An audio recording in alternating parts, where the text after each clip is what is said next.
Welcome to the College Investor Audio Show, where we talk about the biggest issues impacting millennial money, from student loan debt to side hustles to building wealth. We will show you how to get out of debt so that you can build real wealth for the future.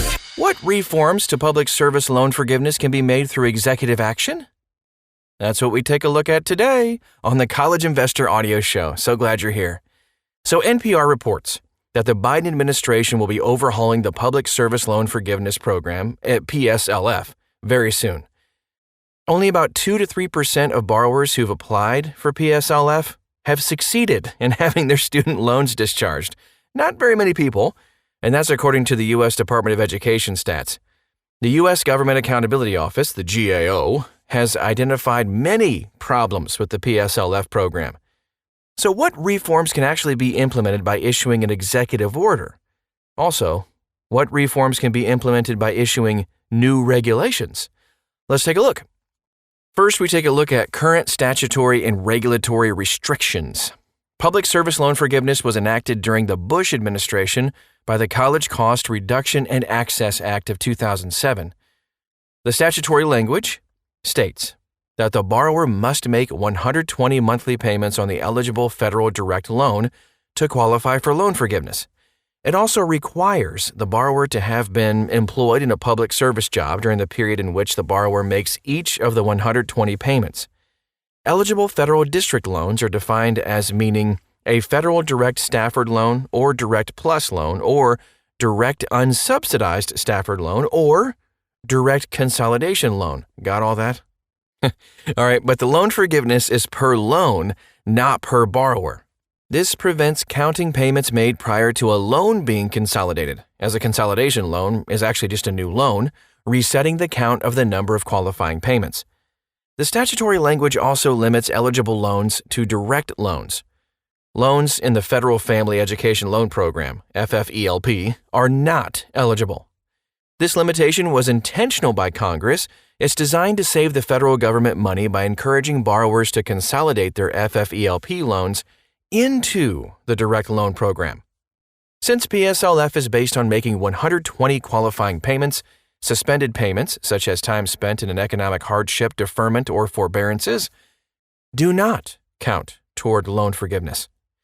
However, during the pandemic, the payment pause and interest waiver does actually count toward PSLF, provided that the borrower is working full-time in a qualifying public service job. The statutory language also precludes counting public service employment that occurred when the borrower was not making payments on their loans, such as public service that occurred prior to the loans being made or entering repayment. The borrower must be employed full-time while making payments on loans in the direct loan program under an income-driven repayment plan or standard repayment.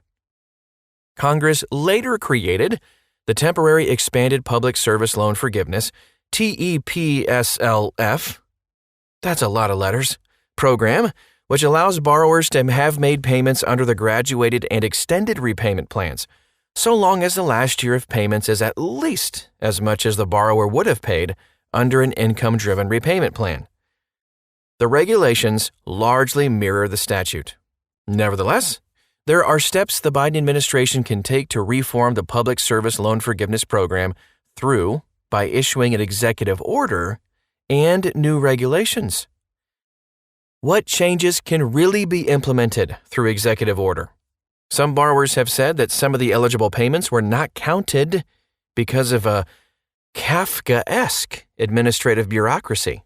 Some borrowers say that a payment did not count because it was made late or on a biweekly basis.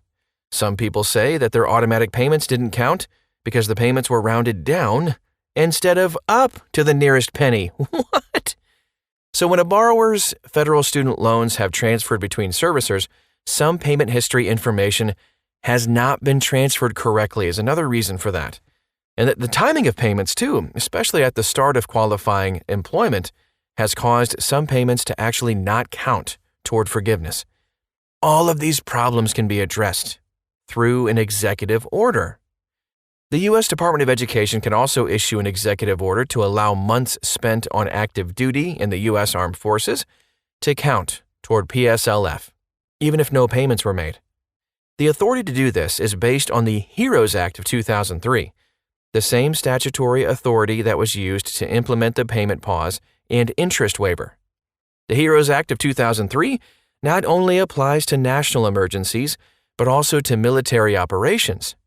The definition of affected individual includes individuals who are serving on active duty during a war or other military operation, as well as individuals who perform qualifying National Guard duty during a war or other military operation, and individuals who suffer direct economic hardship as a result of a war or other military operation. The U.S. Department of Education has the discretion to determine who is an effective individual or not. Now, we take a look at what changes can be implemented through new regulations. Some changes cannot be implemented through executive order, but must instead be implemented through new regulations. The U.S. Department of Education has regulatory oversight over the Public Service Loan Forgiveness Program and could issue new regulations using negotiated rulemaking, neg-reg. There is a pending neg-reg that began in October 2021 that could be used to consider regulatory changes. This process typically takes a year. However, there are two ways the U.S. Department of Education could shortcut the process. The U.S. Department of Education could issue an interim final rule, which eliminates the public comment period. The use of interim final rules, however, is limited to emergency situations.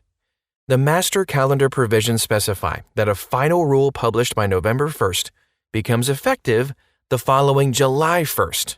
So the U.S. Department of Education has the discretion to allow a final rule to be implemented early without waiting until July 1st. But can the U.S. Department of Education issue new regulations that conflict with the plain language of the statute and intent of Congress? Technically, no. They cannot. Regulations must be consistent with the statutory language and intent of Congress. However, the U.S. Department of Education can issue new regulations that vary from the statute. Congress can use the Congressional Review Act to overturn newly issued regulations within 60 legislative days. If Congress doesn't pass a joint resolution that overturns the regulations, with the two-thirds majority required to override a presidential veto, the regulations go into effect. Interesting. Although this is unlikely to occur when Congress is controlled by the same party as the president. Both Democratic and Republican administrators have exploited this loophole. The U.S. Department of Education could use this mechanism to issue new regulations that allow borrowers who worked in a public service job while repaying their student loans under income-based repayment, IBR, in the FFEL program to qualify for PSLF. If those regulations are not overturned by Congress, they'd become effective and allow payments made in the FFEL program to count toward loan forgiveness. Clear as mud, right? This mechanism could also be used to allow payments made prior to loan consolidation and during an economic hardship deferment to count toward loan forgiveness. The U.S. Department of Education could also expand the definition of public service to include nurses and doctors and other people who worked at the front lines of the pandemic. Here are some other ways the changes could be blocked. So aside from the Congressional Review Act, there is one other way that could potentially block the use of an executive order or new regulations to implement these changes. The Department of Education might face a lawsuit seeking to block the regulatory change or executive action under the Administrative Procedures Act, APA, on the grounds that the changes are arbitrary, capricious, an abuse of discretion, or otherwise not in accordance with the law. Such a lawsuit might be the equivalent of political suicide by the party bringing the lawsuit, given that a ruling would likely occur just before the midterm elections. Yikes! Even if they win the lawsuit, they lose the election, especially to the extent that it hurts members of the U.S. Armed Forces. That's like a no-no. And with that is our show for today. I hope it wasn't too confusing. But of course, you can always download this podcast and re-listen to it, or just read the article too. Find the resources, the links to all the different statutes and things you can read for yourself. Dig in a little bit deeper to answer these questions too at thecollegeinvestor.com. Copy and paste the title of the podcast into the search bar You'll find it. Thanks again for stopping by today. So appreciate it, and we'll talk to you again real soon.